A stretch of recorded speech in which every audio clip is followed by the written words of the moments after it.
నేను ఒక పెట్ షాప్‌కి పోయినాను. అక్కడ కుక్క పిల్లలు చూస్తే భలే ముచ్చటేశాయి. భలే క్యూట్‌గా ఉండాయి.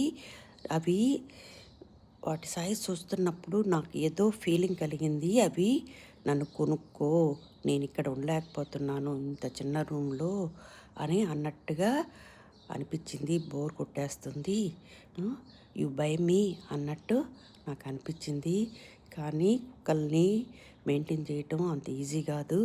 పసిబిడ్డల కన్నా చాలా బాగా చూసుకోవాలి.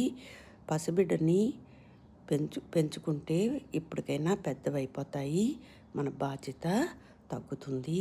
కానీ కుక్క పిల్లల్ని ఇంట్లోకి తెచ్చుకుంటే లైఫ్ లాంగ్ అవి బతుకున్న రోజులు మనం కేర్గా చూసుకోవాలి. అలా చూసుకోలేనప్పుడు మనము తెచ్చుకోకూడదు. దాన్ని బాధ పెట్టినట్టు అవుతుందనేసి నేను అక్కడే చూసి ఆనందించి వచ్చాను. డోర్ దగ్గర పోయి చూడండి, వెయిట్ చేస్తుంది బై మీ అని.